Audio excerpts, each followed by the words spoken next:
é, de fato, a gente conseguir levar conhecimento relevante, né, para todas as pessoas aí do setor da pecuária Brasil afora, para que seja uma contribuição nossa, né, tanto nas operações nesse momento, quanto nos próximos meses, aí, que vão ser momentos bastante desafiadores aí para todas as operações, seja cria, recria, engorda, confinamento.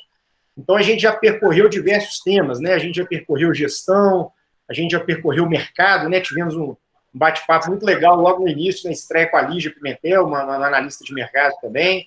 Tivemos ontem aí o Rogério Fonseca falando sobre projetos, né, de cria Brasil afora, compartilhando a experiência com a gente.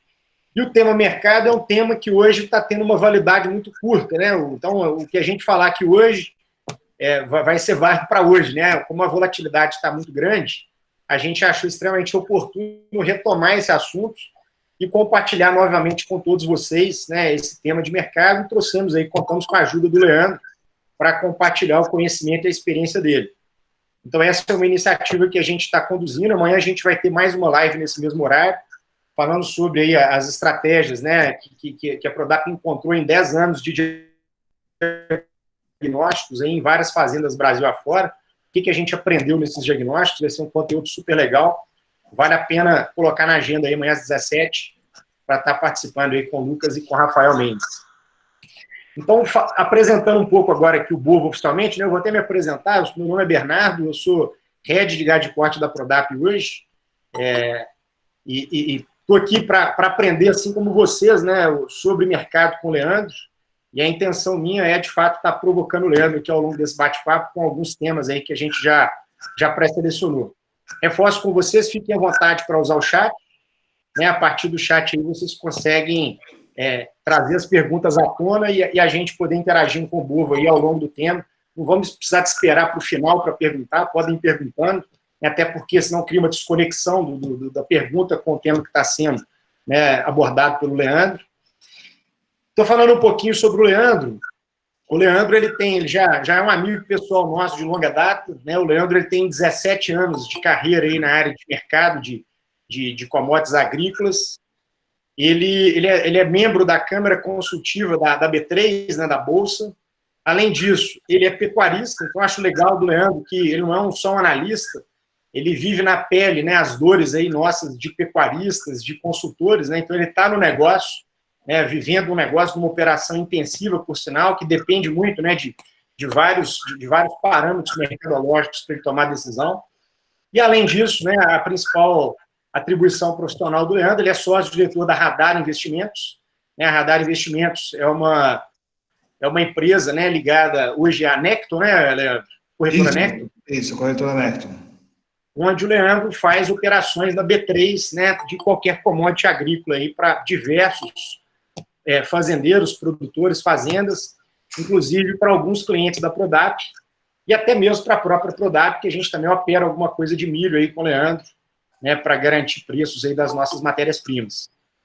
Então, Leandrão, vou te passar a palavra para você poder, né, começar trazendo aí para a gente aí um contexto, né, do curto prazo, até falando do curtíssimo prazo, né, do que aconteceu no boi aí nessa semana, no boi e no milho. Se você puder transcorrer para a gente aí o ocorrido, né, nesses últimos dias, o que você está percebendo, e a partir daí a gente começa a nossa interação, eu acho que usando isso como um pano de fundo, e fica à vontade, Igor, para puxar aí o tema. Legal. Boa tarde a todos, obrigado para o Bernardo, o Léo, toda a equipe da Prodap. Eu sou suspeito para falar da Prodap, porque a turma lá realmente é muito boa, um profissionalismo, assim, profissionalismo exemplar. Então, eu me sinto muito em casa, estando em qualquer iniciativa da Prodap. Eu me sinto muito em casa, porque eu sei que sempre é altíssimo nível, né? Tudo que a Prodap faz é muito bem feito. Então, eu fico feliz, honrado pelo convite, agradeço a apresentação aí, as palavras.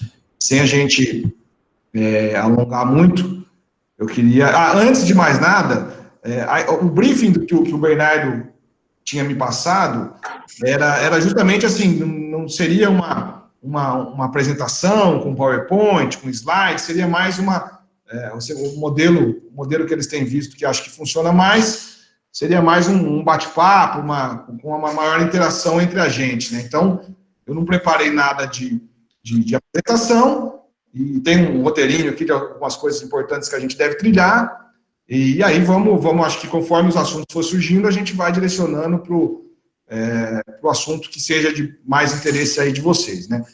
Essa é a primeira observação. A segunda observação é que eu não estou muito acostumado, não sou muito bom de live, né? Essa é a terceira que eu estou fazendo agora, então ainda talvez a parte tecnológica da coisa aqui, da interação, de falar, de ouvir, de pergunta, talvez eu erre alguma coisa. Se eu errar, o Bernardo ou a Emily, qualquer outra pessoa aí, por favor, me corrija, fica à vontade aí.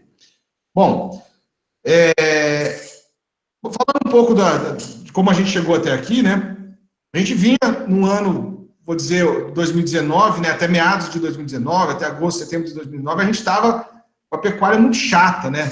Preço achatado, preço ao redor de, vamos falar, 150, 160 em São Paulo, praticamente desde 2015, né? A gente já estava aí com 4 anos de preços que em 2015 até eram bastante remuneradores. Esse mesmo preço em 2019 passou a não ser mais, né?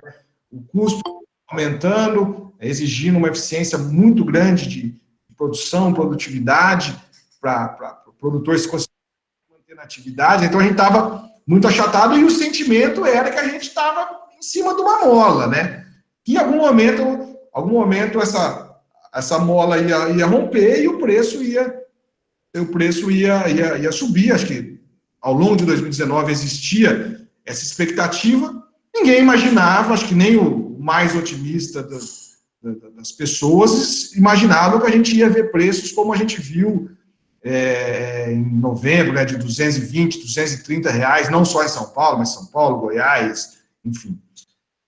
Acho que os preços daquele momento foi mais uma conjuntura, assim, uma tempestade perfeita, vamos dizer assim, né? Da China comprando muito, diversos frigoríficos saíram meio afoito no mercado, puxando o preço, e aí, de repente, os preços acabam subindo de uma vez, o mercado interno não suportou aqueles preços de 220, 230, então aquele 220, 230, aparentemente foi meio que uma bolha, né? Aí essa bolha estourou. Ao longo de 2020, a gente voltou com preços ainda remuneradores, muito acima daquele que a gente tinha em 2019, né? Então, ao redor de 200. E esses 200, ao longo da safra de 2020, parece que foi meio que um equilíbrio dinâmico ideal, aí, vamos dizer. O mercado interno, os 200 talvez não seja o número ideal. A gente sabe que o mercado interno ainda está em questão de desemprego, o poder aquisitivo da população ainda é baixo, então os 200 para o mercado interno é um preço que vai, né, que não é o ideal, mas vai. Na exportação, principalmente para a China, os 200 estava indo muito bem, né, estava remunerador, ia bem. Então, e para o produtor, esses 200 também estava ok, estava legal. Assim, quem tinha comprado boi ou bezerro em 2019 estava vendendo boi gordo agora em 2020, ao redor desses 200 por arroba, era minimamente remuneradora, a coisa estava indo relativamente bem, né? Uma estrutura de custo de milho de 2019, quem tinha estoque, enfim, ou a produção a pasto, como é o caso da safra, né? A coisa foi indo relativamente bem. Até que depois do carnaval veio a questão mais forte, a questão do coronavírus, né? E ao longo de março a gente foi tendo um estresse gigantesco no mercado, porque a questão do coronavírus, ela literalmente virou o mundo de ponta cabeça, né? E a gente tem algumas outras consequências no mercado de proteína mundial, que depois a gente vai discutir, mas ela causou um tumulto, assim, como poucas vezes visto no mundo inteiro, né? Em termos de mundo, é a maior crise, sem dúvida nenhuma, é a maior crise desde a Segunda Guerra Mundial, né, em termos globais. No caso das proteínas, também virou de ponta cabeça. O mercado futuro, provavelmente todo mundo aqui vai se lembrar, maio chegou a bater R$160, outubro chegou a bater 170. O negócio virou de uma tal maneira, porque no auge no auge no auge da questão do corona, do tumulto causado pelo corona, da volatilidade, ninguém sabia, ninguém tinha mais vaga ideia do que poderia acontecer, né? Em termos da consequência disso no desemprego, na demanda mundial por proteína. Então, na dúvida, a turma vende primeiro e pergunta depois, né? E aí o mercado, outubro saiu que estava na bolsa ao redor de 215, 216, veio para 170. O maio, que estava ao redor de 205, veio para 160. Então, assim, um movimento enorme, de aversão a risco, né, de medo, de não saber o que fazer. E aí, à medida que a safra foi caminhando e foi se vendo que a situação, o efeito disso na pecuária e na demanda de proteína não ia ser tão catastrófico como se pensava no primeiro momento, a coisa veio arrefecendo. Em termos de mercado futuro, a gente veio subindo gradativamente, e a gente voltou para o que a gente tem hoje. Essa semana o mercado subiu bastante, né? Então a gente tem hoje um outubro ao redor, chegou hoje a bater 199, o outubro, e o maio voltou para 194. Então, a gente voltou para ter um patamar minimamente razoável com relação aos efeitos que a gente teve até agora. Agora, o que mais me chamou a atenção é um questionamento que eu acho que vale a pena a gente discutir, porque eu também não tenho essa resposta, é uma coisa que eu penso bastante. É o seguinte, se você for pensar o tamanho do desafio e o tamanho do tumulto que a gente enfrentou, o mundo, a gente que eu digo mundo, enfrentou com relação ao coronavírus, e o boi até agora, em São Paulo, caiu praticamente nada. Se a gente for pegar com base no índice Exalc, a gente tinha um índice Exalc ao redor de 205, vamos dizer, e hoje esse índice Exalc voltou para 199. Então é uma queda de 3%, não é nada, perto de tudo o resto que aconteceu, né?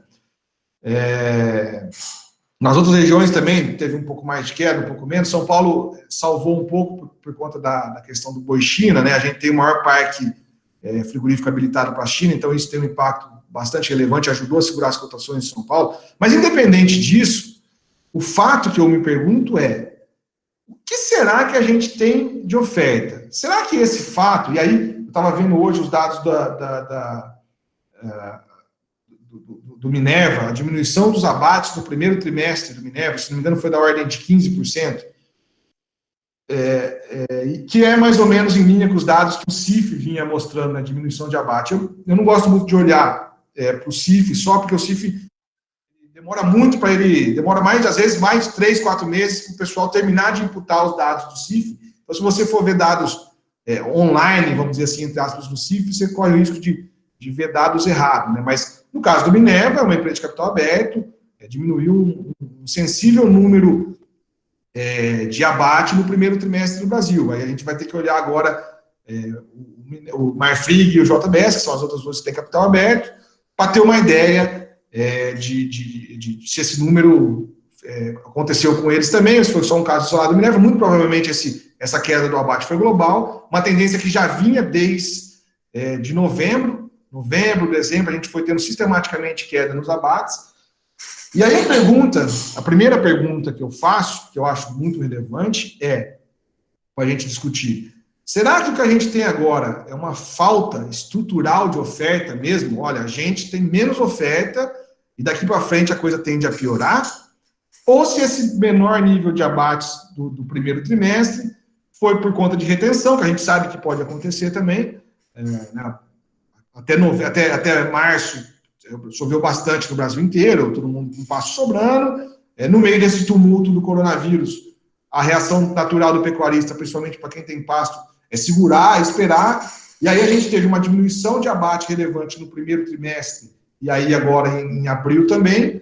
Só que essa oferta represada, se houver, vai vir para o mercado agora no final da safra, e a gente pode ter um pouco mais de pressão agora maio, junho, final de safra, que é normalmente o que acontece. Então, essa, acho que que valeria a pena a gente discutir um pouco mais, ou se é o caso de falta de oferta mesmo, e se for falta de oferta, aí a gente o rebanho brasileiro não é tão grande quanto a gente imagina que seja, né?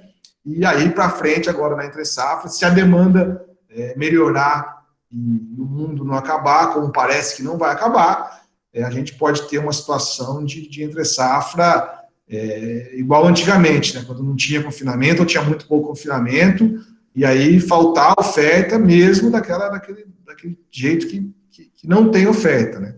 Então, essa agora a encruzilhada que a gente está, né? Estamos todo mundo na mesma página, vamos partir a partir daí, de acordo com o guidance aí do nosso amigo Bernardo. Até pegando nessa fala sua, né, dessa dúvida, né, que acho que é a grande pergunta de todos nós, né, principalmente quem tem boi aí e já está entre 18, 19 arrobas, né, se trata desses animais, se segura esses animais num trato, né, mais 30, 60 dias, esperando uma expectativa de preço. Eu queria te perguntar, assim, você tem dados, né, em relação, né, quando a gente teve esses abates fortes aí no final do ano passado, né, com preços mais altos, se isso levou a uma redução no peso ao abate e se isso pode ter uma inferência de que o estoque de garrote que a gente tinha, mais zerado, que poderia sair nessa safra, se esses animais foram vendidos aí aproveitando os preços bons aí de novembro e dezembro, e realmente isso pode ajudar a reduzir a oferta desses animais nessa safra. E isso aconteceu quando teve esse movimento forte de alta em novembro, dezembro. A reação imediata do pecuarista foi ou prolongar o abate de quem estava com o gado no coxo, ou tentar trazer gado para o coxo, e o gado que ia ser, por exemplo, ia entrar no coxo final da safra de 2020 com 14 arroba, entrou no coxo com 11 em dezembro, janeiro, para tentar pegar esses preços melhores. Então você teve essa espécie de dreno, né? Dreno do mercado puxando esse gado de uma categoria mais leve. E aí, obviamente, ele saiu antes e falta na frente. Eu acho que isso é um movimento que aconteceu. Agora, eu não saberia te dizer quão relevante é esse movimento com relação à pecuária inteira, a pecuária brasileira. A pecuária brasileira é muito grande, muito heterogênea, né? Então, eu acho que, apesar desse movimento ter ocorrido, ele não é um fator primordial que está determinando essa safra firme que a gente está tendo. Na minha cabeça, até não só por causa da falta dos preços segurando agora, eu acho que um outro fator bastante relevante que nos leva a crer que o nosso rebanho é menor do que o que a gente acredita que seja, é a reposição caríssima, né? E a reposição, em nenhum momento ela deixou de ficar cara. Ou ela ficou caríssima ou ela estava muito cara. Ela não voltou para a normalidade, mesmo diante de uma incerteza gigantesca que a gente tinha com relação a nível de demanda no mercado interno, porque você imagina que todos os shoppings fecharam, o restaurante fechou. Então, isso é bastante relevante, né? E mesmo diante dessa incerteza, desse medo gigantesco do que poderia vir a acontecer com os preços da arroba, que na verdade aconteceu no mercado futuro, né? O mercado futuro derreteu. Mesmo diante disso, a reposição não caiu muito, não caiu nada. Não deu oportunidade de compra em nenhum momento, de forma interessante, a reposição. Não deu.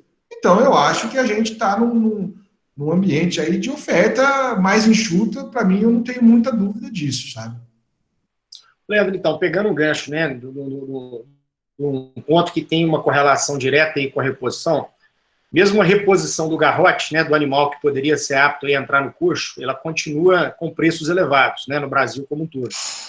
Casado aí recentemente, né, ao preço alto do milho, né, tanto no mercado físico quanto no mercado futuro, né, que a gente tem um milho ainda em valores muito mais altos aqui do ano passado. E casando com os preços da safra, né, agora que a gente está passando muito próximos dos preços da entre-safra, como é que você tem enxergado aí a probabilidade da gente manter o volume de gado confinado do ano passado, a gente reduzir esse volume? Quais seriam os impactos aí na intenção de confinamento, né, juntando todas essas variáveis aí? Milho, né, a reposição, o garrote, o boi magro, né, numa cotação ainda elevada, e essa diferença de safra entre safra praticamente flat aí que a gente tem vivido. Essa pergunta Interessante, Bernardo. É uma coisa que a gente tem discutido internamente com os nossos clientes muito, né? Porque o que acontece? Esse movimento que o coronavírus desencadeou na Bolsa, né? De derreter o maio, derreter o outubro, e tudo ficou zero, né? Ou seja, o diferencial de preço de maio, justamente o carrego entre safra e entre safra, ele chegou a zero, ele derreteu, ele veio fechando, ele estava em 10, 12 reais no começo do ano, até fevereiro, março, começo de março. Aí ele veio fechando, veio de 10, de 12 para 10, para 8, para 6, para 4, para 2, para 0. Ele chegou a zero, ou seja, maio ficou no mesmo preço de outubro. Sendo que maio a gente tem a oferta de maio, eu costumo dizer, a oferta do final da safra, ela está dada. Ela está no passo, ela vai vir para o mercado, seja a 180, a 200 ou 170, esse boi, você falou, o cara está com um boi de 19, 18, 20 arrobas no pasto, ele não tem o que fazer, ele vai ter que vir para o mercado esse boi. Já a oferta da entre-safra, ela tem que ser construída.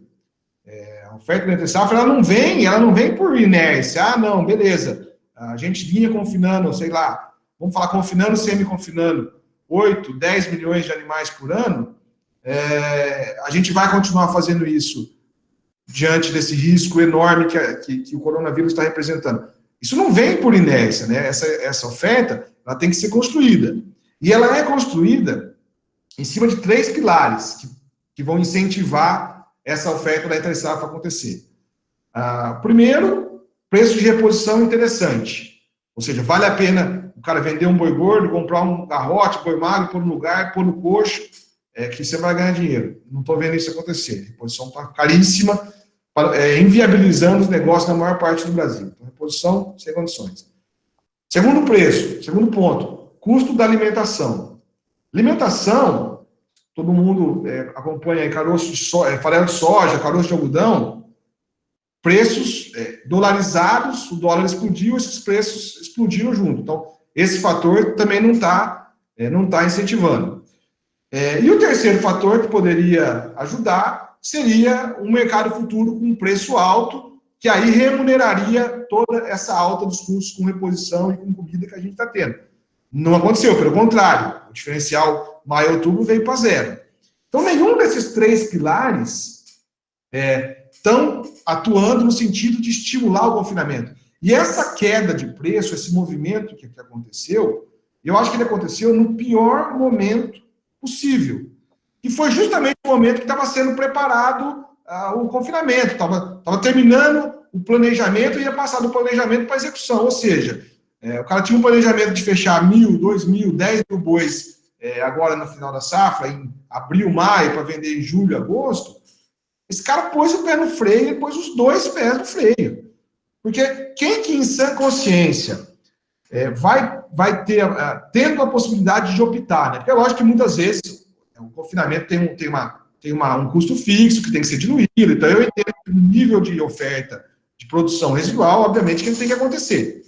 Mas, podendo optar, em algum nível de volume, todo mundo pode optar, um pouco, quem vai trocar, em sã consciência, o carrego de um boi no pasto, que vai te custar aí, R$40 por mês, por um carrego de boi no coxo, que vai te custar R$10, R$10,50, R$11 por dia. Sendo que você está no meio de uma incerteza gigantesca com relação à demanda e com relação aos efeitos do lockdown e do coronavírus na economia doméstica e na economia dos nossos principais compradores externos, além de você ter um mercado futuro que passou o recado seguinte: não confine, não faça nada. Não faça nada porque eu não vou te pagar nada. O mercado não quer seu boi para interessar. Na economia de mercado, um dos principais sinalizadores que a gente tem é justamente o preço. O principal sinalizador é se você tem que aumentar a produção de um determinado produto ou se você tem que diminuir a produção desse produto. O que sinaliza isso é o preço. Para os mercados onde existe o mercado futuro, é melhor ainda, porque além de você saber essa sinalização no momento atual, você tem essa sinalização no momento posterior, daqui 3 meses, 6 meses, 1 ano. No caso do boi, o horizonte do nosso mercado futuro ao redor de 6 meses, o que o mercado futuro estava falando é, não confine. Não confine, porque eu não vou te remunerar por isso. E como ninguém faz caridade, né, ou a maioria das pessoas não faz caridade nesse sentido, essa conjuntura me leva a crer que a decisão racional, e a decisão racional sempre é a econômica, todo mundo faz a conta com o bolso, né, todo mundo pensa com o bolso, eu vou confinar o mínimo possível. E essa situação, eu acho que esse estrago, entre aspas, para o primeiro giro, que é o que sairia em julho, agosto, já está feito. Acho que não dá mais para reverter, porque o gado que vai sair em julho, agosto, é o gado que tinha estado no coxo agora. Se o cara, há 30 dias atrás, optou por não fazer esse confinamento ou diminuir ao máximo possível, é difícil reverter essa situação agora. Para outubro, talvez ainda pode reverter esse caso o mercado futuro volte a colocar prêmio na curva, como parece que está começando a fazer essa semana, né? O diferencial maio, outubro, que estava 0, hoje já fechou foi para 4,50, abriu um pouquinho mais. Então, para outubro, essa oferta ainda pode ser construída. Para julho, agosto, eu acho muito pouco provável. Então, eu acho que é grande a chance de estar contratado uma oferta de animais significativa para julho e agosto. Isso analisando o lado da oferta. Agora você pode me falar também, não, vamos olhar o lado da demanda. Aí a demanda a gente pode discutir também. Tem visões aparentemente antagônicas com relação à demanda. Tem muita gente que fala o seguinte, olha, o pior momento é agora, porque quando o lockdown está no seu maior efeito, todo mundo dentro de casa, shopping fechado, restaurante fechado, então você tem esse efeito na demanda agora. Quando isso aí, à medida que isso aí for revertendo ao longo de maio, junho, julho, agosto, a tendência da demanda é melhorar um pouco. Se não voltar ao que era antes, que acho que é provável que não volte, né? Mas pelo menos volte num nível melhor do que a gente tem agora. Tem uma outra versão, uma outra vertente de mercado que fala o seguinte, olha, agora a gente ainda tem um certo nível de consumo, porque o governo está injetando dinheiro na economia, esses R$600 por pessoa, o seguro-desemprego, que muita gente recebeu, e ainda consegue sustentar um nível de demanda. Daqui a 2, 3 meses, quando esse dinheiro já tiver sido consumido e o governo parar de injetar esse dinheiro na economia, nós vamos ter um reflexo muito grande de consumo no mercado interno. Então, por mais que a oferta caia bastante, a demanda também vai cair bastante, de modo que não justifique nenhuma alta de preço relevante para a entre-safra. Então, basicamente, essas são as duas vertentes essas duas visões que estão sendo discutidas no mercado nesse momento com relação a esse assunto. Ô, turma, nós vamos passar por todas as perguntas, aquelas que tiverem maior correlação aqui com a discussão do Leandro, a gente vai puxando elas e, à medida que for percorrendo, a gente vai introduzindo as demais. Eu vou aproveitar aqui o gancho da pergunta, né, sobre se o mercado futuro não está ancorado aí no mercado físico de hoje, também aí, se esse pé no freio do confinamento pode faltar boi lá na frente, duas perguntinhas que surgiram aqui agora, e te provocar um pouquinho, Golfo, no seguinte sentido, se todo mundo, né, seguir esse racional, né, da gente realmente colocar o pé no freio, reduzir o volume de gado confinado, por outro lado, a gente pode ter uma oferta menor aí em algum momento, né, do segundo semestre. Não sabemos exatamente quando, até por conta do que você colocou aí da safra, que pode se estender um pouco em função dos pastos ainda em boas condições.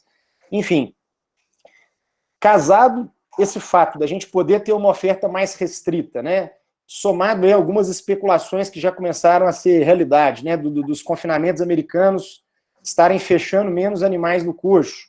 O coronavírus está impactando várias indústrias já nos Estados Unidos aí, né, que estão parando, principalmente de proteína de bovina, né, que estão parando suas operações.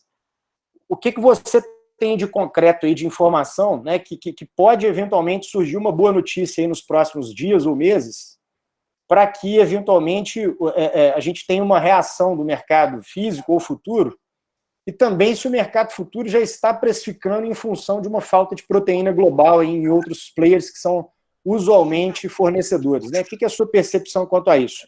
Eu estou te provocando o outro lado, tá? O lado da oportunidade agora, se todo mundo caminhar para não fechar boi.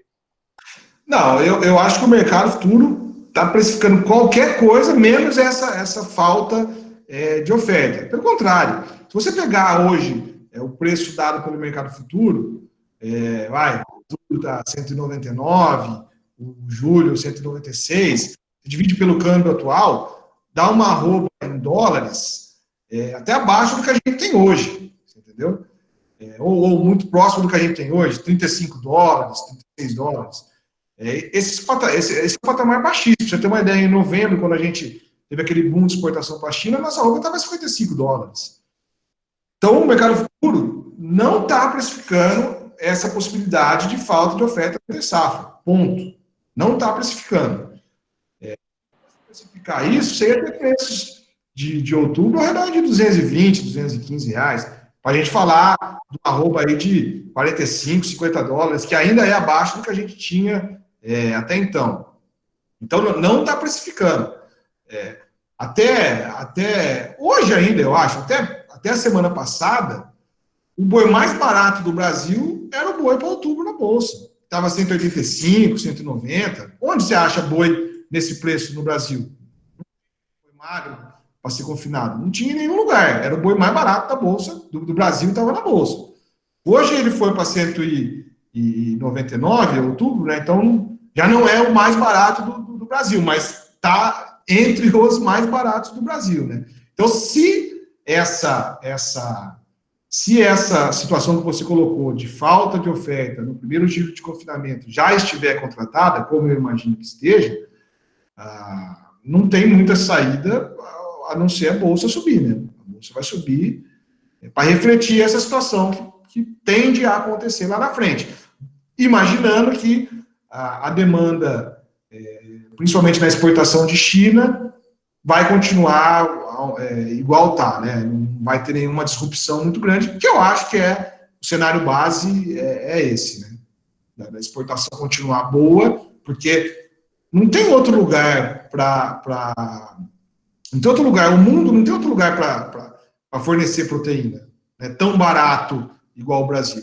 Para fornecer proteína com qualidade, com volume, com um profissionalismo na entrega, enfim, nas relações comerciais, é só o Brasil, né? Não tem outro jeito não tem outra situação de preço mais barato que esse. Então, eu imagino que se a gente for para uma situação de diminuição relevante da oferta, os preços a reação dos preços vai ter que acontecer. Não tem muito jeito.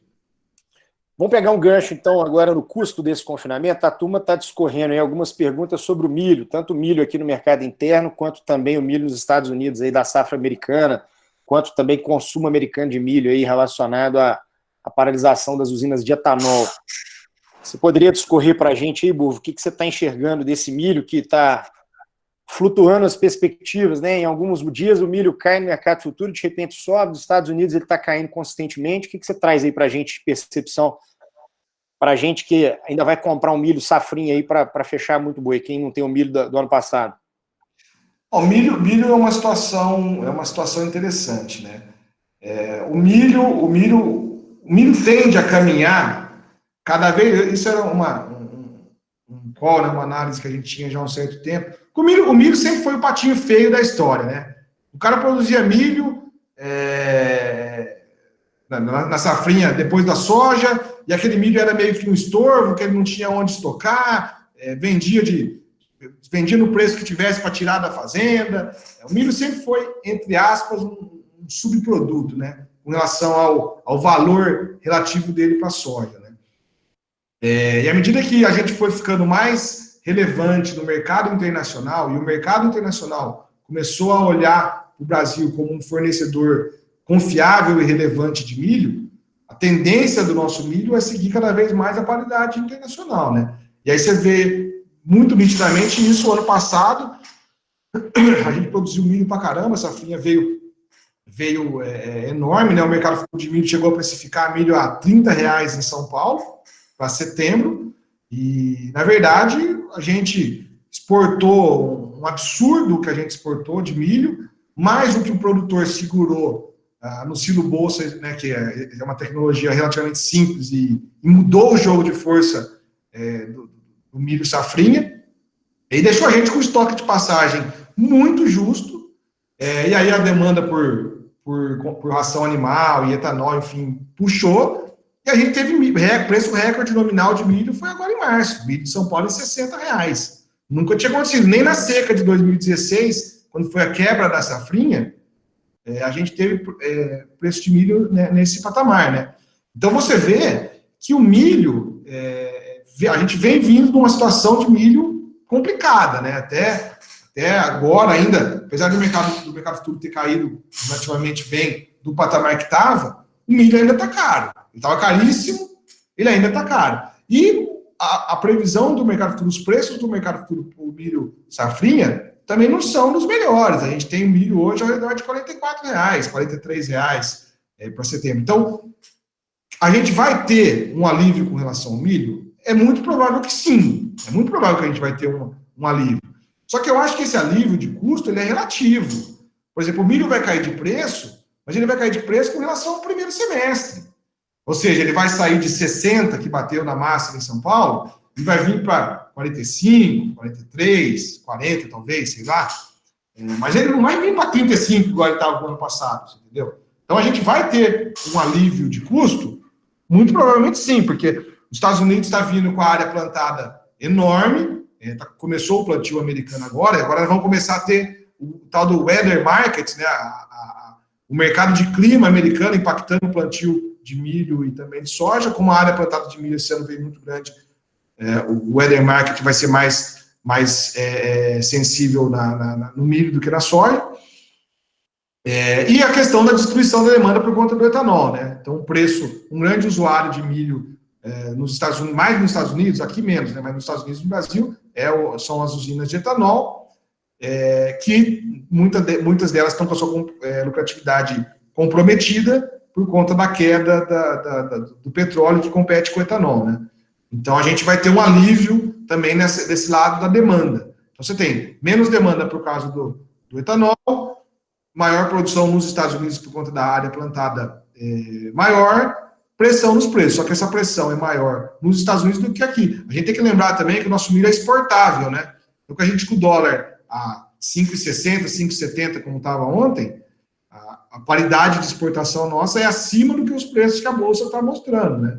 Então, por mais que o nosso milho tenda a perder um pouco de competitividade com relação ao milho americano, o câmbio compensa um pouco essa diferença e a gente vai seguir exportando, né? E aí, isso você tem do lado da demanda. Agora, do lado da produção, você tem uma safrinha que tá boa no Mato Grosso, tá ok em Goiás, mas conforme você vai descendo, ela vai piorando.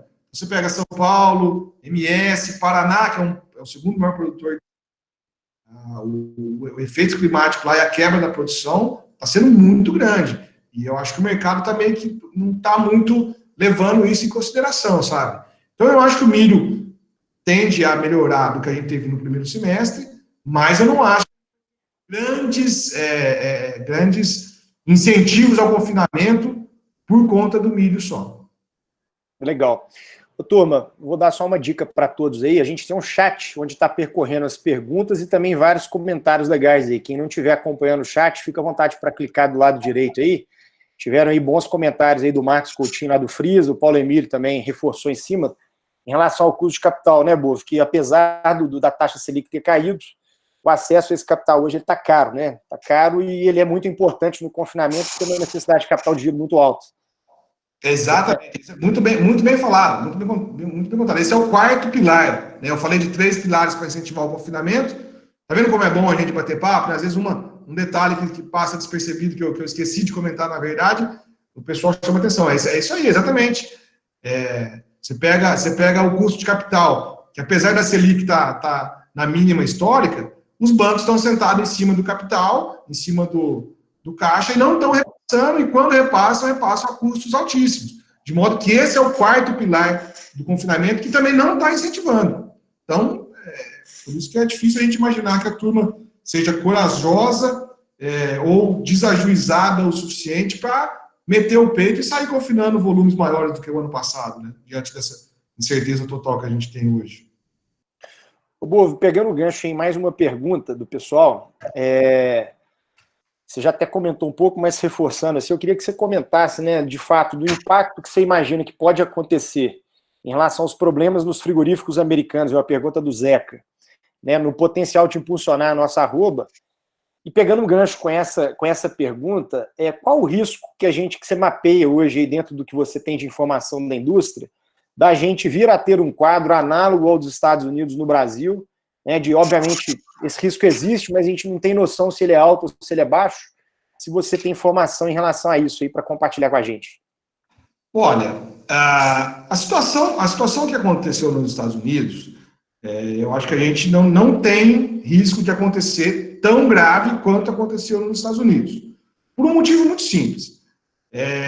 Os frigoríficos americanos têm plantas gigantescas lá. Tem plantas de 4.000 animais por dia, 6.000 animais por dia, como essa que foi fechada. Então, o sistema lá depende muito dessas plantas grandes. Ele é um sistema mais concentrado. O mercado frigorífico americano, ele é muito mais concentrado em players do que o Brasil, em plantas de abate, né? Ele é muito mais concentrado. Então, quando você tira uma planta dessa por conta de algum problema com relação à contaminação por Covid dos funcionários, o impacto lá tende a ser muito maior do que aqui. Ah, mas então você está falando que isso não pode acontecer aqui? Não. A gente tem um risco. Obviamente, uma planta que abate 1.000 bois por dia, ela tem aí, grosso modo, uma aglomeração de 1.000 pessoas. Geralmente, o pessoal, o Marcos aí pode me corrigir, ele sabe muito mais que eu, mas é mais ou menos o que eu ouço é mais ou menos um funcionário por boi no frigorífico. Então, se abate 1.000 bois, é 1.000 pessoas que tem lá. Sendo que na linha de abate é um do lado do outro com uma proximidade muito grande, né? Então, assim, obviamente, isso pode acontecer. Porém, as indústrias já têm plano de contingência com relação a isso, elas estão trabalhando nesse sentido para mitigar esse risco, elas já têm formas de ação caso venha a acontecer. E se a gente tiver, no limite, uma situação crítica, como a dos Estados Unidos, que tiver que fechar uma planta, a gente tem que lembrar que hoje a gente tem plantas com férias coletivas na indústria. Então, por exemplo, você pode fechar uma planta que deu problema de Covid e abrir outra que está em férias coletivas. Então, a nossa distribuição geográfica e as nossas plantas, por serem bem menores do que as plantas médias americanas, então eu acho que o nosso risco com relação a esse é muito menor do que o risco americano. Muito menor. A situação que aconteceu nos Estados Unidos com relação a suíno e bovinos é dramática, né? Você tem, de um lado, a população com desabastecimento na gôndola, né? Preço subindo na ponta, muito forte, e do outro lado, o pessoal pegando o frigorífico que estava parado por causa do coronavírus, abate sanitário de suíno. O pessoal abatendo o suíno, descartando a carcaça, porque não tem trabalhador na linha para destrinchar e fazer aquilo de acordo com o padrão da inspeção sanitária. Né? Então, é uma situação bizarra. Um negócio quase que inconcebível. Né? Agora, o Trump até está falando que vai meio que forçar as indústrias a funcionar. E tal. Então, você está tendo uma briga lá, muito por conta das unions lá, né? Como é que chama? Dos sindicatos dos trabalhadores e das indústrias. Essa briga, a gente sabe que os sindicatos lá são fortes, né? E aí levou ao fechamento das plantas. Mas eu acho que essa situação tão dramática e tão bizarra que aconteceu nos Estados Unidos, eu acho que tende a... Eu não acredito que vá acontecer nem próximo disso aqui no Brasil. Óbvio que existe um risco, mas esse risco é mitigado pelos esses fatores que eu falei, das plantas menores e a distribuição geográfica maior das nossas plantas. A gente tem muitas plantas habilitadas para os Estados Unidos hoje, Bovo, caso eles precisem de importar carne nossa? Tem.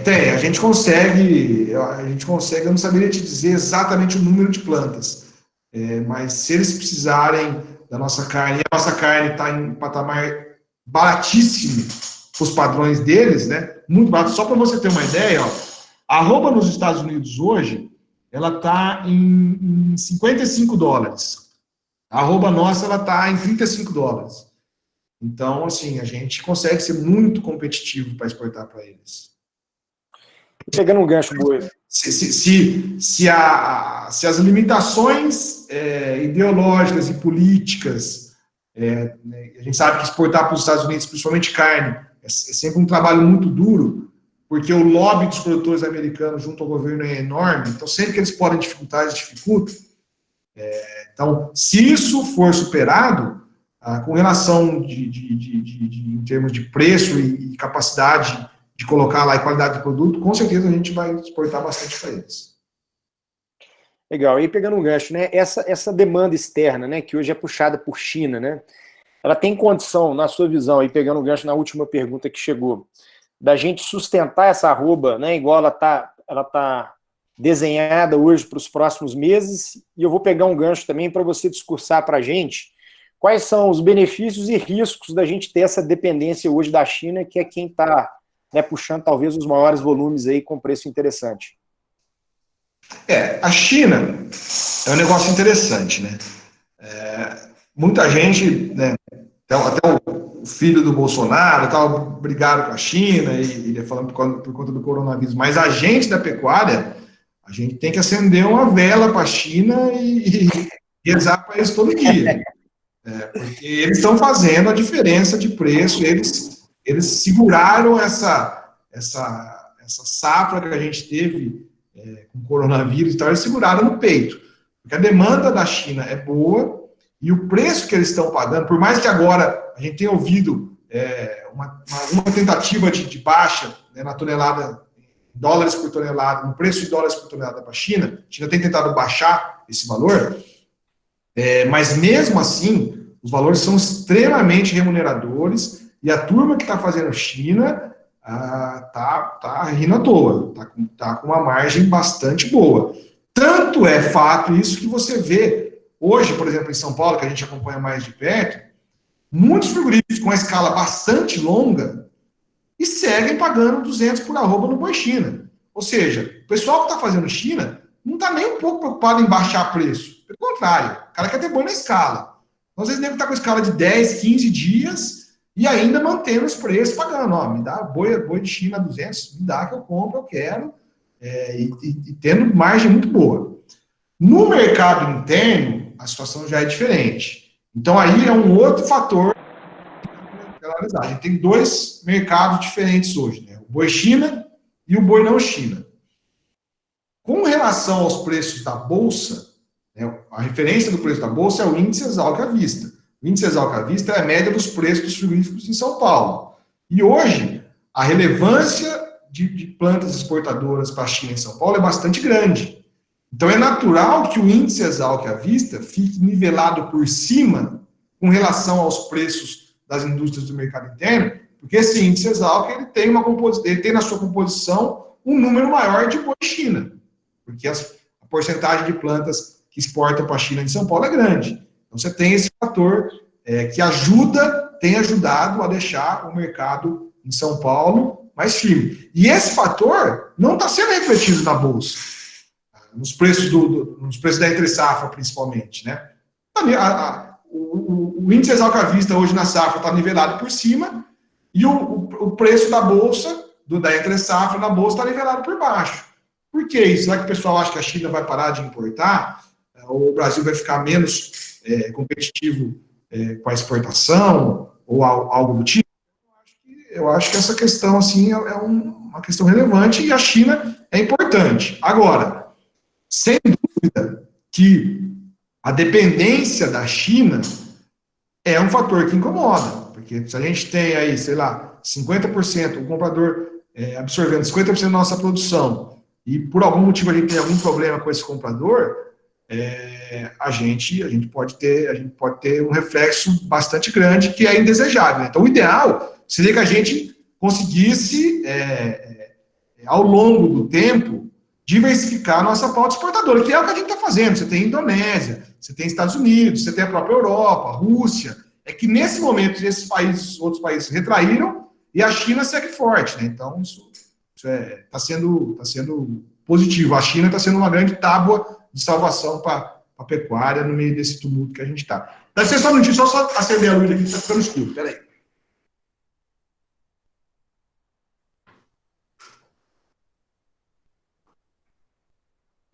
Opa, agora... Ô, Bovo, eu vou agora, né, entrar no outro tema, né, pegando o gancho aí, né, muita gente quer saber a resposta da pergunta de $1 milhão, né, o boi vai cair, o boi vai subir, enfim, isso aí é uma expectativa difícil aí, talvez, de você posicionar, né? Mas fica à vontade se você quiser colocar a sua opinião em relação a essa pergunta.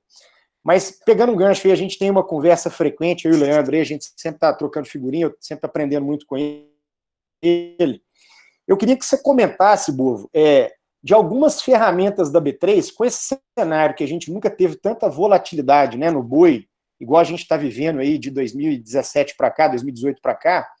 Eu queria que você desse até alguns exemplos, porque, até pegando a analogia com a B3, no mercado de capitais, né, quando a bolsa estava lá em cima, em fevereiro, todo mundo querendo entrar, e aí tomou, né, um susto danado aí com esse coronavírus que ninguém esperava, enfim, foi surpreendido negativamente.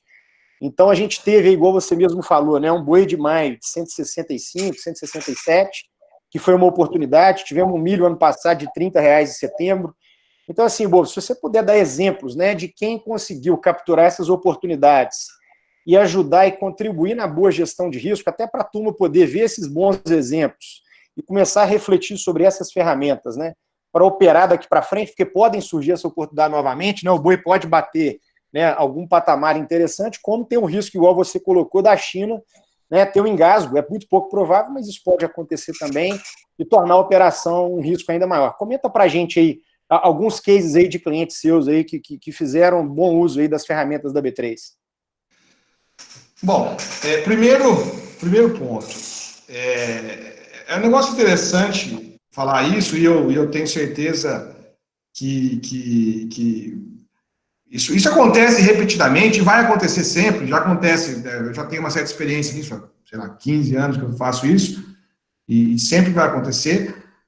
O ideal é você consertar o seu telhado quando não está chovendo, né? O ideal é você fazer o seguro antes de bater o carro. Geralmente, o que acontece é que quando está tudo bem, a turma acha que vai continuar tudo bem, e aí fala, não, eu não vou gastar dinheiro com seguro, não vou fazer, e não estou nem aí. E aí, a hora que vem o problema, todo mundo quer fazer, mas aí já fica inviável, fica caríssimo fazer. Né? Então, assim, só dando um exemplo prático, né? Você falou, queria exemplos práticos. Então, tá bom, vou dar exemplos práticos. Teve diversos clientes nossos que compraram put de maio 190, ou seja, preço mínimo garantido para maio de 190, entre 50 centavos e R$1 em fevereiro, começo de fevereiro, janeiro, que era quando o maio estava 205, certo? Então, assim, você fala, pô, o maio é 205, eu vou comprar uma put de 190, pagando R$1 ainda? Ah, não vou fazer, não tem interesse. E aí né, beleza. Só que quando o mercado veio para 167, por exemplo, diversos desses clientes que tinham feito essa put de 190, exerceram a opção, receberam lá R$20, R$25 por arroba, colocaram no bolso e provavelmente vão vender seus animais agora acima até do 190, né? Como o mercado subiu, talvez eles vendam em maio acima do 190, né? Então, assim, esse tipo de oportunidade, você não consegue falar de antemão, faz agora porque vai acontecer isso. Ninguém sabia dessa questão. Muito pelo contrário, você faz esse seguro justamente para se proteger de uma situação que você não está vendo. Porque se fosse só o que a gente estava vendo, com relação à oferta e à demanda, era muito provável que o mercado fosse ao redor de 200 ou um pouco acima disso na safra, né? Agora, o que aconteceu é que veio esse Covid que ninguém esperava e mudou totalmente a dinâmica do mercado. Então, esse seguro você tem que fazer quando está tudo bem. Quando já veio a catástrofe, aí não adianta mais você fazer, você já tinha que ter feito, né? Então, por exemplo, hoje, se você for fazer, por exemplo, um seguro de preço para outubro, ao redor de 180, você vai pagar aí mais ou menos R$1,50 por arroba hoje, certo? Então, é um negócio que está aí, está à disposição para qualquer um fazer, é muito simples. Só que a maioria das pessoas fala, pô, mas para outubro é 199, vou fazer 180. 180 o mercado nunca vai chegar a 180, é impossível. E aí a maioria das pessoas opta por não fazer essa proteção. Mas quem garante que vai acontecer daqui para outubro, né? Ou daqui para julho, ou daqui para agosto, enfim. Então, essa ferramenta, e aí eu estou falando só dessa, que eu acho que é a mais simples que existe, que se comprar o seguro, é uma coisa que está acessível a qualquer pessoa, basta abrir o cadastro da corretora, ligar lá e comprar o seguro. É um negócio extremamente simples. Mas você tem outras alternativas. Você pode travar na bolsa, vender mercado futuro. Aí você vai precisar ter caixa por conta dos ajustes diários, né? E da margem de garantia. Mas você pode fazer a termo também, né? Que aí você não tem caixa, não tem ajuste diário, não tem margem de garantia. Você pode fazer a termo e travar a rentabilidade da sua operação também. Então, essa questão da gestão de risco, eu acho que o pecuarista ainda não sente tanta necessidade dela, porque a volatilidade e o risco envolvido na pecuária, principalmente na pecuária de pasto, ainda é baixo. Só que quando você vai para o lado do confinamento, aí a demanda por essa gestão acaba sendo bem maior, né? Vide quem vendeu boi de R$ 128,00 em São Paulo em julho de 2017, no auge da crise do Joesley Day lá, né? 2017, faz 3 anos, está bem fresco na memória de todo mundo, né? Ou quem viu agora, 2 meses atrás, o boi maio bater R$ 160,00 por conta da explosão do coronavírus, né? Que o efeito foi mais na bolsa do que no físico, mas de toda forma poderia ter acontecido no físico, né? No físico estamos blindados, entre aspas, pela demanda da China e pela uma oferta menor que a gente tem, né? Mas é uma situação que tem que ser pensada, né? Então o ideal é fazer um seguro, custa muito pouco. Você vai gastar 1% do valor da arroba, vamos falar uma put de 180, você gasta 1,80, um prêmio e os custos, é pouco, né? Uma coisa é um valor que você pode dele no seu resultado para ter a segurança contra uma queda maior de preço, né? Principalmente na operação confinada, né, Bova? Onde você tem um custo alto, né, um risco maior aí do negócio, né? Assim, essa tolerância ao risco, cada um tem uma, né? Eu vou falar a minha, assim, eu fico extremamente preocupado ou inquieto se eu estou com um boi no coxo sem ou ter uma put comprada ou ter travado o preço. Porque aquele boi está no coxo, cara, a partir do momento que você põe o boi no coxo, esse boi não é mais teu. Ele é do mercado, entendeu? Dali 100 dias, 110 dias, ele vai vir para o mercado. Se o preço tiver 150, ele vai sair a 150. Se tiver 200, ele vai sair a 200. Você não manda mais. Uhum. Não manda mais, cara, a minha personalidade, eu me sinto incomodado de não ter algum tipo de trava, seja um seguro, ou seja um preço fixo, ou um túnel de preços, enfim. Mas eu tendo a pensar dessa forma. Mas quando você está você tem um pouco mais de flexibilidade, você consegue segurar, o custo é menor, aí é outra dinâmica. Mas boi no coxo é complicado. Mas chegou uma pergunta interessante aqui no WhatsApp, Bovo. Muita gente, né, que está nos ouvindo aqui tem uma operação a pastos, onde está fazendo boa parte dos abates agora, né, entre março e junho. Tá? A turma já abateu uma parte do gado e vai continuar abatendo agora, né, em maio e início de junho, esses animais a pasto. E tem a oportunidade ainda, devido às chuvas, de fazer reposição.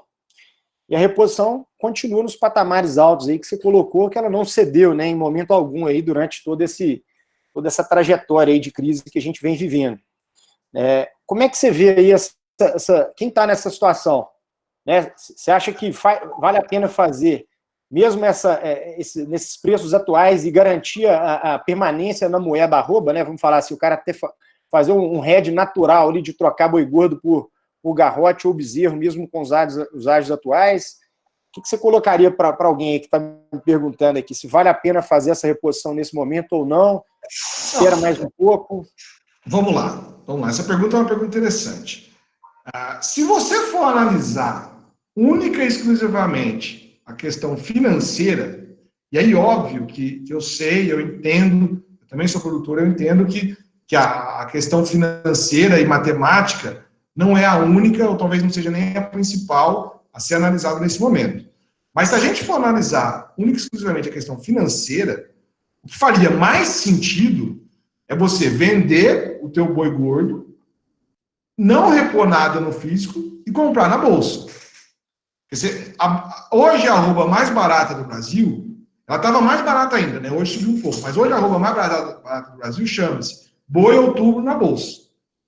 Então, o risco, se você comprar reposição agora, ou em qualquer outro momento, você está apostando na alta, né? Você está no ativo. Tá de quanto, Bovo? Só comenta aí qual que é o valor desse boi outubro aí, para a turma estar na mesma página. Hoje bateu 198, fechou 198,50 hoje. E, obviamente, 198 preço de São Paulo, né? Então, quem está fora de São Paulo tem que fazer o cálculo do diferencial de base. Então, teoricamente, valeria a pena, ao invés de você repor o boi físico, você repor o boi futuro. Você continua com o número de arrobas, eu vou vender, um exemplo, vou vender 10 mil arrobas. E eu não quero ficar sem arroba. Então, tá bom, eu compro 10 mil arrobas na bolsa. Você vai ficar com arroba da mesma forma. Se o mercado subir, você ganha igual. Se o mercado cair, você perde igual. A conta matemática e financeira é a mesma. Agora, eu sei que a conta não é tão simples assim, porque você tem a fazenda, você fala, pô, não posso deixar minha fazenda vazia, tem um custo fixo para diluir, enfim. Então, você tem, né, tem que levar isso em consideração. Mas, colocando dessa forma, eu acho que agora não é a melhor hora de repor, porque ainda continua muito caro. E a gente tem a seca, que vai entrar agora, já está entrando em algumas regiões, mas outras nem tanto. Então, maio, junho, a gente vai ter, como acontece todo ano, a diminuição da capacidade de suporte das pastagens. E esse boi de 14 arroba, 13 arrobas, nessa condição, ele é um problema grande, né? Porque o que o produtor vai fazer? Ele vai confinar, ele vai semi-confinar, ou mandar para o coxo, sendo que a gente está vendo que os preços não são remuneradores, ou ele vai vender para alguém que é um pouco mais eficiente que ele para confinar. Eu acho que a tendência vai ser esse cara, de repente, vender esse boi magro. E aí você pode aumentar um pouco a oferta agora, maio, junho, ter alguma janela de compra um pouco melhor do que agora. Agora, especificamente, eu não vejo por que se acelerar a compra da reposição agora. Daqui a 30 dias, 60 dias, aí pode ser uma condição diferente. Mas, por enquanto, eu não acho que faz sentido repor agora, não.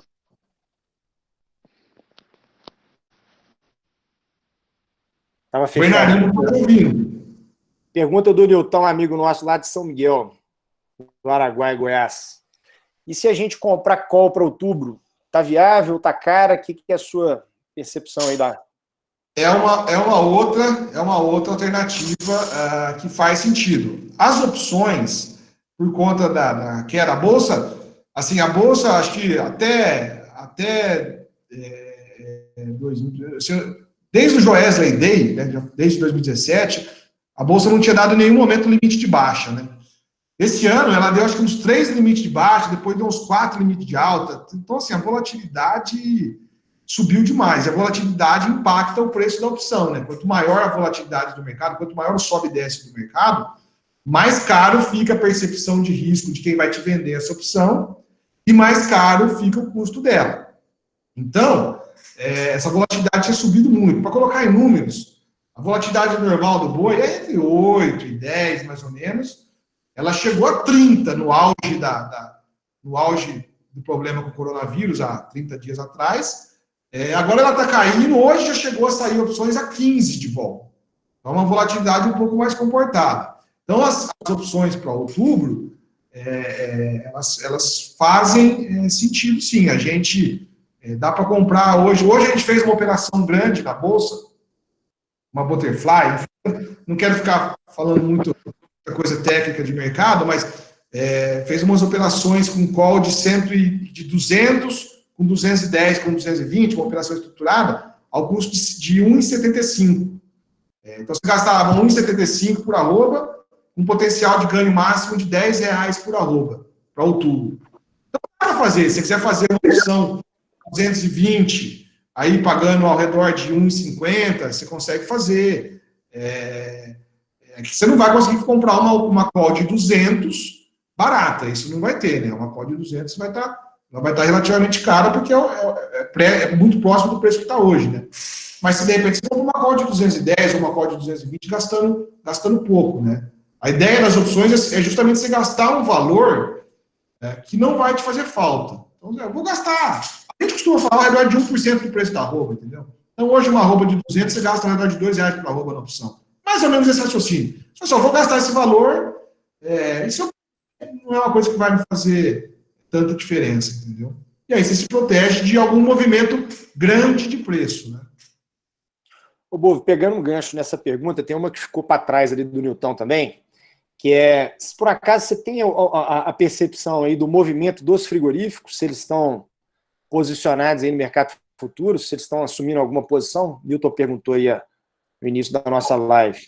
O que a gente tem visto de conversa com o pessoal e tal é o seguinte: quem está fazendo boi China aproveitou um pouco essa queda de preço, principalmente agora em abril e maio, para travar preços, né? Porque a China estava remunerando muito, né? Então, como o preço de maio caiu bastante, a turma aproveitou para fazer um pouco de hedge. Para entre safra, eu não vi nenhuma movimentação relevante ainda. Acredito que porque, assim, como ainda não tem contratos de exportação fechados para ser entregue na entre safra, as contratos de exportação geralmente são feitos há 60, 90 dias, o pessoal ainda não tem essa demanda da entre safra na mão. Por isso eles não entraram se protegendo. Mas no maio teve um movimento relevante. Inclusive, se você for ver na bolsa, a bolsa divulga as características, divulga todo mundo que opera na bolsa é enquadrado em 5 posições, né? Pessoa física, pessoa jurídica financeira, que são bancos, investidor institucional, que são fundos de investimento, investidor não residente, que são estrangeiros, né, que operam no Brasil, e pessoa jurídica não financeira. Pessoa jurídica não financeira, são as empresas, é onde se encaixam os frigoríficos, né? E hoje a gente tem uma das poucas vezes da história que você tem pessoa jurídica não financeira com posição comprada. Geralmente, a posição de pessoa jurídica não financeira é vendida. Por quê? Porque ela compra o boi a termo do produtor e vende na bolsa para se proteger, né? Ou seja, o frigorífico ele carrega a posição de venda do produtor, né? Então, se é um produtor, você tem boi para vender em julho, você quer vender para o frigorífico a R$200, ele compra de você a 200 e trava na bolsa, vendendo a bolsa a 200, por exemplo. Então, a posição normal, num mercado normal, a posição de pessoa jurídica não financeira, onde entra os frigoríficos, é a posição vendida. Hoje, eles têm posição comprada. Ou seja, mostrando que as indústrias aproveitaram essa queda de preço para comprar. O movimento maior, eu acredito que tenha sido no maio, porque eles têm a exportação para a China já na mão, né, a demanda, então sabe o preço que está vendendo para a China por tonelada, em dólares, sabe o preço do dólar. Se ele já consegue travar o preço do boi, ele já trava a receita dele na operação, né? Então, muitos fizeram isso, para maio. Para outubro, eu ainda não vi nenhuma demanda relevante desse tipo de operação, não. Bom, uma pergunta que passou aqui do senhor Moisés, né? Qual que está sendo o comportamento do mercado físico hoje? Você tem aí uma leitura das escalas ao longo do Brasil, se elas estão muito curtas, se tem uma heterogeneidade aí de escalas mais longas no norte? O que você tem de informação? Não, a gente está vendo nitidamente as escalas melhorando bastante aqui no sul. Em São Paulo já tem frigorífico com escala bastante longa, inclusive escalas que a gente até não é comum ver, porque geralmente não faz sentido para o frigorífico alongar muito a escala, né? E quando ele está com fluxo de oferta bom, ele faz uma semana e tenta comprar mais barato para frente, né? Ele não faz sentido alongar muito a escala. Mas por conta da demanda da China, e os caras estão mais preocupados em ter boi na escala do que efetivamente em baixar preço, as escalas estão longas, sabe? Estão longas. A pressão dos preços ainda não é tão grande, ou seja, tem tido mais tentativa de recuo do que recuo efetivo, mas as escalas estão longas e estão aumentando. Então a gente vê que isso, eu acho que já é um cenário de final de safra aí, como eu estava falando no começo da reunião, aqui em São Paulo a gente já está há bastante tempo sem chuva, né, uns 30 dias sem chuvas relevantes, né, então já começa a ter a questão da pastagem, já começa a pegar um pouco, até porque todo mundo sabe que daqui para frente as pastagens, a tendência é piorar, né, ninguém tem expectativa de melhora da pastagem da agora para junho. Então o cara que já tem o boi lá, 18, 19 arroba, 20 arroba, o cara fala, não, vou vender, porque daqui para frente tende a piorar, né? Então é isso que está acontecendo. Isso tem acontecido, sim. São Paulo, MS bastante, isso é bem nítido do MS, a pressão de baixa lá está mais evidente do que aqui. Aqui também, Goiás um pouco menos, Mato Grosso menos, mas a tendência, eu acho que agora, desse fim de safra, é normal, a gente ter um pouco mais de oferta, né? Acontece todo ano. Ô, Bovo, falando um pouco de consumo em mercado interno, né, uma dúvida que algumas pessoas trouxeram aqui no WhatsApp, a gente teve essa migração do consumo de food service para supermercado, né, para consumidor final. O pessoal está perguntando se o varejo, né, e juntamente com o frigorífico, conseguiu dar vazão para essa carne que ia para o food service, esses mesmos cortes conseguiram dar vazão no varejo e estoque de carne está mais ou menos equilibrado aí com a carcaça casada como um todo, ou se teve um descasamento aí de corte de traseiro, enfim, sendo represado. Você tem alguma informação nesse sentido? Cara, é bastante interessante o movimento que aconteceu, né? Normalmente, os cortes de dianteiro, a indústria não tem problema nenhum para desovar a picanha, contra filé. De traseiro, né, Bois? Desculpa, os cortes de traseiro, cortes de traseiro. Os cortes grill, né, que a gente chama, normalmente a indústria vai muito bem, consegue desovar de forma muito boa. Agora está sendo o contrário, né, cara? Esses cortes grills que estão sendo problema, porque o consumo migrou, né? A turma que fazia churrasco, ou os restaurantes, food service, churrascaria, que usava bastante corte grill, a demanda colapsou, migrou para uma demanda em casa, que aí são mais cortes de dianteiro e tal. Então, você tem meio que dois mercados. Nos cortes de traseiro, a indústria está tendo um pouquinho mais de dificuldade. E esses cortes são que têm maior valor agregado, né, e maior peso na carcaça. Então, o impacto dele na rentabilidade do frigorífico é grande. Os cortes de dianteiro ainda está conseguindo manter um certo nível de consumo no mercado interno, que é justamente esse consumo em casa. Então, ainda está tendo algum tipo de sustentação nesses cortes de dianteiro. Só que no balanço, somando o que sustentou no dianteiro e o que piorou no traseiro, o resultado é negativo. Então, as indústrias do mercado interno estão tendo ainda um pouco de dificuldade. Apesar de que, diante do tamanho do problema que a gente teve, eu imaginava, e acho que muita gente imaginava, que a destruição de demanda no mercado interno ia ser maior do que foi. É só a gente se comparar com os outros setores da economia, né? Tá todo mundo, assim, desesperado. E a gente, na pecuária, está passando relativamente bem essa crise. Se a gente imaginar que os preços em São Paulo venham para, sei lá, 190, ou saiu de 200, veio para 190, caiu 5%, é pouco frente ao tamanho do problema que a gente enfrentou, né? Eu acho que a gente está um pouco blindado com relação a isso por conta da baixa oferta estrutural que a gente vive, né? Então, vou te jogar mais duas perguntas aí sobre consumo. Tem um amigo nosso lá de Recife, que tem uma operação lá em Araguaína, próximo a Araguaína, Kiko Tude, está perguntando para a gente o seguinte: ele tem vários amigos que trabalham no mercado de caranguejo, de lagosta, né, de cortes nobres aí de pescados, e segundo ele, eles estão sofrendo bastante para, né, colocar esses produtos aí, né, no mercado. Né, teve um efeito muito grande aí, danoso para essa turma. E ele está perguntando de cortes nobres, né, de carnes nobres, o Angus, o Wagyu, enfim, que é um mercado de nicho, mas ele está querendo saber assim, se a gente tem alguma informação se esse mercado também sofreu ou não aqui no Brasil aí, com essa quarentena nossa.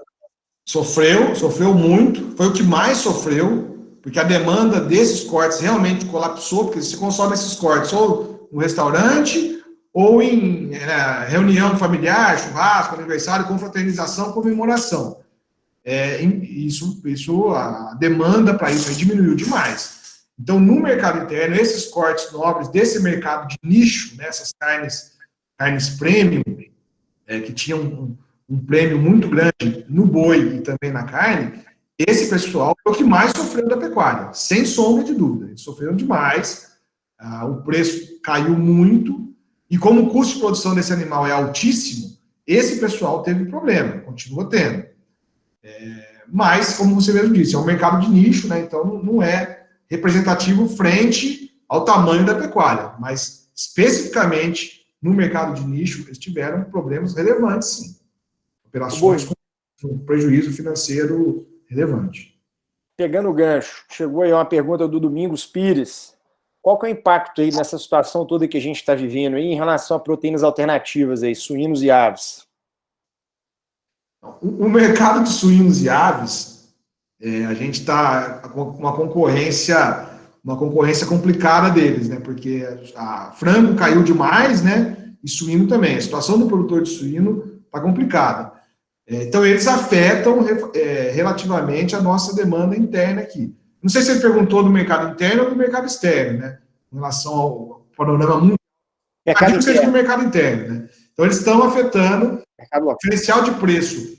Frango, o dianteiro, abriu assim, tá? Se você olhar o gráfico, tá uma boca de jacaré. O dianteiro aqui e o frango para baixo. Então, num momento de pouca renda, né, ou baixa renda disponível, como é o que a gente está vivendo, eles tendem a afetar negativamente a demanda por proteína bovina no mercado interno, sim, sem dúvida. Isso está acontecendo. É um probleminha que a gente tem que enfrentar também. Essa concorrência é que o frango se ajusta rápido, né? Então, vamos dizer, em 60 dias, 50 dias, eles conseguem sair de uma oferta grande para uma oferta média ou pequena, eles conseguem se ajustar. Mas hoje a gente está sofrendo um pouquinho com essa concorrência desleal, entre aspas, sim. Bom, chegou uma pergunta boa aqui do nosso amigo Bruno Gervásio, da AgroArantes, amigo nosso de BH, que toca uma operação grande lá no Mato Grosso do Sul. Ele mandou assim, em relação a esse impacto forte aí do outubro, né, que a gente teve uma arroba barata, a arroba talvez mais barata que você colocou aí, né, que a gente tem hoje na mão é o boi de outubro. Ele colocou assim, por essa questão que você falou agora, na maior, arroba, frente ao que poderia cair, caiu pouco, né, em relação ao que você imagina, a catástrofe seria maior, né, em função da pandemia. Caiu pouco no físico, né? No futuro caiu bastante, né? Saiu de 215, veio para 150, né? Exatamente, se tornou uma arroba barata. Ele colocou aqui, e se por um acaso voltar, aonde que você acha que pode chegar esse boi se o negócio tiver uma reação? O que você imagina que seria razoável aí de um retorno, se a gente tiver um consumo no mercado interno, né, mais aquecido, voltando aí às interações sociais, enfim, onde a gente volta a consumir carne, né, em volumes, não antes da crise, mas em volumes maiores do que os atuais, e se a gente tiver alguma ajuda aí também do mercado externo, né, o que seria um patamar que essa arroba poderia chegar aí na sua leitura de hoje, obviamente com os elementos que você tem? Essa pergunta é uma pergunta interessante, mas eu acho que ela é relativamente simples de ser respondida. Não simples, né? Mas assim, dá para você tecer uma linha de raciocínio nesse sentido. Eu acho que onde os preços podem chegar é um preço tal que remunere a atividade de engorda.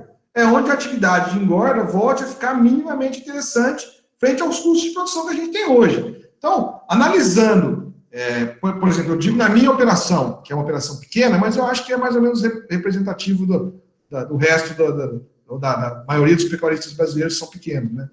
Comprando um boi magro, sendo minimamente eficiente na produção da comida, confinamento, você teria que ter uma arroba de pelo menos 210 para fazer você pensar em confinar com mais fazer conta, não, vou fazer conta, não vou fazer conta, a conta fica minimamente interessante. Então, eu diria que é 210, um preço assim, não é 200, assim, o mercado saiu de 180, foi para 200, o mercado por outubro, muita gente está feliz para caramba, pô, foi para 200, que bom. Cara, 200 ainda, a conta, não vejo ninguém conseguindo fechar a conta bonita com 200, não. Comprando boi agora, comprando comida agora. Pode ser que para maio, junho, a coisa mude, o milho caia muito mais, o boi magro melhore, porque final de safra pode ter um pouco mais de oferta, pode ser que a conta melhore, mas... E aí o 200 passa a ser minimamente interessante. Mas hoje eu acho que esse número está mais próximo de 210 do que de 200. Bom, chegou outra pergunta aqui, ó. A turma está colocando um exemplo, né? Quem tem aquele boi que tem hoje 18 arrobas, que ele está a pastos, ele tem caixa para se der um trato agora, né? Um trato, uma suplementação aí de baixo consumo ainda, né? Mas dá para esse animal chegar até final de junho aí com as suas 19,5, enfim, mais bem acabado e mais pesado. A dúvida é, tem motivo para o boi cair no curto prazo? Para saber se vale a pena dele suplementar esse boi e segurar mais uns 45, 60 dias? Olha, ou viaja esse boi mais sem estar tão bem acabado e realiza nos patamares atuais? Essa é a dúvida do produtor aqui.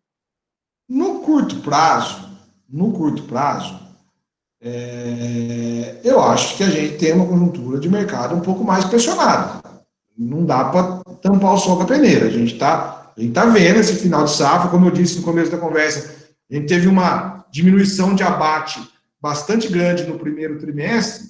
Essa diminuição de abate, mais que ela seja reflexo de uma menor oferta estrutural, eu acho que uma parte disso aí também é retenção de oferta, né? Ou seja, o cara não vendeu lá em janeiro, não vendeu em fevereiro, não vendeu em março, deixou o gado no pasto, eu vou vender no final da safra. Até porque financeiramente isso é muito mais rentável. A arroba engordada, a arroba engordada a pasto, na safra, ela foi muito bem remunerada por essa safra que não teve deságio, né? Grosso modo, antes do corona, a safra não tinha deságio nenhum. Então, você tinha incentivo econômico para segurar o gado, para postergar o abate. Então, eu acho que isso aí vai vir para o mercado agora no final de safra. Com relação à demanda, no curtíssimo prazo, a gente não dá para imaginar que a gente tem uma demanda muito melhor no mercado interno no curtíssimo prazo. Talvez seja um pouco melhor, porque o lockdown pode ser revisto a partir de 10 de maio e tal, e aí pode ser que melhore, né? Mas, assim, o curto prazo, eu acho que a realidade mais provável é de mercado ligeiramente pressionado. Não acredito em grandes quedas, em desmantelo de preço. Mas eu acho que a tendência não é de alta, eu acho que a tendência é de mercado um pouco pressionado até final de maio, junho. Essa era a segunda pergunta, você respondeu, que chegou aqui perguntando até quando queria essa safra aí, nessa conjuntura de pastos mais verdes, enfim. Você acredita, então, pelo que você colocou, e até final de junho a gente ainda estaria dentro dessa janela? Eu acho que é muito difícil chutar quando que vai acabar, né? Mas, assim, colocando como chute, eu acho que a gente tem até, 15 de junho, 20 de junho, um mercado um pouco mais pressionado, né? Para depois a gente entrar numa trajetória um pouco mais ascendente de entre safra mesmo, né? E eu estou bastante preocupado com a oferta para julho e agosto. Porque eu acho que, pelos clientes que a gente conversa, pelo que a gente está vendo, eu acho que a gente vai afetar o confinamento e o semi-confinamento. Então, aí fica também uma ideia, né? Para quem tiver coragem e quiser especular, entre aspas, não, eu vou colocar boi no coxo agora para vender julho e agosto. De repente, pode ser uma boa aposta, né? Porque eu acredito que o grosso do mercado não vai fazer essa operação, né? Então, de repente, pode ser uma aposta, né? Paulo Emílio mandou aqui a mensagem aqui, ó, a Grande Lago está de porteira aberta aí, quem quiser fazer umas contas aí, fechar um gado do confinamento agora, o time lá está à disposição para fazer umas simulações aí com essas variáveis aí de arroba. O Boitel faz muito sentido nesse tipo de operação, porque te dá uma flexibilidade muito grande do que você pode fazer ou não. É bem isso, é uma questão de fazer conta. Liga para o Paulo Emílio lá na Grande Lago, Paulo, como é que tá a diária aí, matéria seca, arroba produzida, não sei qual que é a modalidade que eles trabalham, e faz conta, cara. Beleza, o que vale mais a pena? Aí essa resposta desse boi de 17, 18 arrobas, ela é dada muito mais pelo Paulo Emílio do que por mim, que ele vai lá fazer a conta. Você vai colocar esse gado aqui, ele vai ganhar 6 arrobas, nós vamos vender esse boi de 23 arrobas lá, o custo é tanto, vale a pena pôr no coxo, não vale, vamos pôr e comprar uma put para você segurar, se proteger de uma queda e participar de uma alta, enfim. O pessoal lá com certeza tem capacidade de fazer a conta na vírgula e chegar nessa decisão do que vale mais a pena, né? É isso aí, conhecer o custo, né, na ponta do lápis, né, Bovo? E o legal, assim, algo que eu tenho conversado muito com o Paulo, e ele tem compartilhado alguns dados, né, históricos da operação deles, é que com a melhoria genética, né, do frame dos animais, a gente hoje tem uma flexibilidade maior de levar esse animal numa carcaça mais pesada, né? Então, você tem aí um laceio, né, para eventualmente, se o mercado não estiver tão interessante, você conseguir esticar mais o confinamento, né, e aproveitar mais essa carcaça, diluir mais esse ágio, e até foi colocado aí pelo senhor Moisés novamente, né, o impacto, o que vai acontecer com a reposição, quando é que o bezerro vai ceder, né, uma pergunta também de $1 milhão, né, difícil de responder, né, Boa? E se vai ceder, né, em algum momento? Eu acho que a gente aproveitar mais as carcaças tem sido uma saída. Vai lá, Boa. Não, assim, essa questão da reposição, eu acho que faz sentido o mercado, pelo menos, se não ceder, não subir daqui até junho, porque o final da safra afeta todo mundo, e a safra de bezerro vai entrar agora, né, da desmama. Então, eu acho que a tendência do Bezerro é, pelo menos, dar uma melhorada. Por isso, assim, se eu fosse comprar, eu não vejo incentivo nenhum de comprar agora. Assim, o pasto não vai melhorar, o pasto então eu postergaria um pouco a compra, deixaria mais para comprar maio, junho, apostaria um pouco numa pequena possível melhora que venha acontecer. Eu não compraria, não, agora, especificamente. Agora, com relação ao confinamento, eu acho que é muito interessante porque a margem de erro do confinamento é muito baixa. Então, quando você faz a conta lá, ó, é para ganhar 1,5 kg, 1,6 kg, 1,7 kg, ou vamos falar em quilo de carcaça, é para ganhar 1 kg de carcaça, 1,50 kg, 1,1 kg de carcaça, com certeza a pessoa do confinamento, o técnico do confinamento, do bom confinamento, vai, baseado na qualidade do teu gado, te falar quase que na vírgula quanto que esse gado vai ganhar de carcaça, entendeu? Então, com esse nível de assertividade na previsão, você consegue fazer o teu planejamento muito bem feito. E aí você vai ter essa decisão de se manda o gado o gancho agora ou se segura mais 30, 60 dias, 90 dias, enfim. Você consegue ter essa assertividade muito maior, né? É isso aí. Ô, turma, a gente vai chegando aí para o final, já estamos com 1h30 já de bate-papo. Se alguém tiver mais alguma pergunta aí, fica à vontade para mandar para a gente aí no chat. Eu vou aproveitar aí, enquanto vai chegando essas últimas perguntas, né, para comentar para vocês duas ações que a gente está fazendo. Né? Uma são essas lives, amanhã a gente tem outra live às 17 horas, do Rafael Mendes, né, gente da Prodap, juntamente com o Lucas Soares. Eles vão compartilhar aí os resultados e os aprendizados de todos os diagnósticos que a Prodap fez em fazendas, Brasil afora, em mais de 3 estados ao longo de 10 anos. E também o Rafael vai compartilhar, né, aqui no nosso chat, um link da campanha do Agro Não Pode Parar e usar o Prodap Views Master, que é o nosso software de gestão de fazendas Lite, até dezembro, gratuitamente. É uma versão aí que está sendo disponibilizada e vai colocar aí quem tiver interesse. E o Leandro também reforça, turma, né? Quem tiver interesse em aprofundar e conhecer mais as ferramentas da B3, o Leandro é um cara super disponível, né? A bater um papo, a conversar, né? Quem quiser abrir uma conta lá sem compromisso nenhum na Radar, ele está à total disposição para dar sequência aí, uma segunda conversa aí, só agendar com ele. Eu acho que a gente não tem mais perguntas, Bovo. Eu te agradeço muito, acho que o papo nosso aqui foi super legal, descontraído, né? A turma engajou, agradeço muito a participação de todo mundo aí que trouxe, né, perguntas e informações. Está chegando mais uma pergunta aqui no WhatsApp, Bovo, talvez você tenha essa informação. Se você tem informação das escalas e de oferta de boi em Minas Gerais, especificamente. Se você não tiver, se o Marcos Coutinho tiver aí também, quiser ponderar, fica à vontade, que vai ser super bem-vinda a resposta. Em Minas, como não é o mercado, né, que compõe o indicador, a gente acaba não acompanhando tão de perto quanto o indicador, mas a gente acompanha também. Em Minas não está tão ofertado como está São Paulo, não. Em Minas, a situação de Minas está... Aliás, a safra de Minas inteira veio bastante firme. O diferencial de base São Paulo e Minas diminuiu bastante. E a situação em Minas ainda continua as escalas não estão muito folgadas lá, não. Já tiveram mais apertadas, é verdade, mas lá ainda tá o mercado relativamente mais firme que São Paulo relativamente.